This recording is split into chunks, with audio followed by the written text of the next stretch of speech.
All right, this is the audio recording for Shintoism, the presentation for Shintoism. As I've done with the Buddhism and Hinduism presentations, I'll only be kind of focusing on reading the slides to help some folks out with vocabulary and some of the just understanding what's being said. I'll add a little bit here and there, but I'll try to cut down on that just to keep the length shorter. So let's get to it. Next slide. Origin.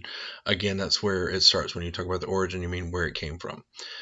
Shintoism is a belief system that is unique to Japan.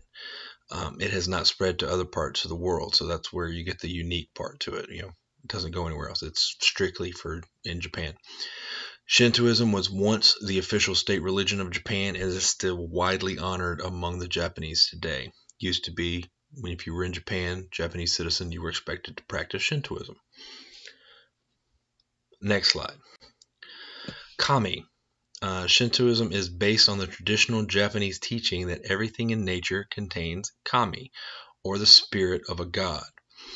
Many Japanese believe that the mountains and rivers in Japan are home to these kami and are considered very sacred. So any kind of natural setting could be considered to be the home of one of these kami spirits. Next slide. This is Mount Fuji. Mount Fuji is the largest or tallest mountain in Japan, considered very sacred as the home to kami.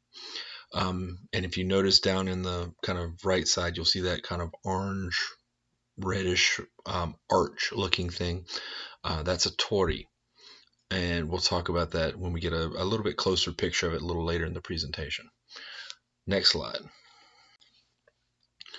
Kami shrines are built to help worship ancestors believed to have become kami after death. So Shintoism is very big on the belief that ancestors, after they've passed on, are now these kind of kami spirits that can help you and watch over you and things like that. Shintoists offer prayers and perform rituals to honor and please the kami. Most Japanese households have a small altar where the family will offer prayers for the spirits they hope will bless and protect them. So a very small altar, like the little, if you go to a church, the thing up at the front where the priest stands behind, that kind of thing. So you'll see small versions of that where in traditional Japanese households where they would actually do their praying to these kami spirits. Next slide. This is the closer shot of the torii gates. These mark the separation between the human world and the world of the kami. So the idea is that it's almost like you're walking through the doors of a church or a synagogue or a temple of any kind. Even if it's outside, the idea is that on one side, you have your everyday life, and on the other side, you have the more kind of spiritual life that you need to be focusing on when you go through those gates. Next slide. Beliefs. Shintoism follows no single primary god or text. So they don't really have any kind of central single book that they follow. Instead, Shintoists follow daily rituals that help connect them to nature and to their ancestors. Much more focused on the practice of the religion, so the actual ceremonies and stuff like that, rather than the idea of a central god or anything like that. Shintoists are expected to respect and honor all life and nature. Next slide. Shintoism also teaches that physical purity, which is cleanliness, is more important than moral purity. So they're very big on making sure that you are physically clean.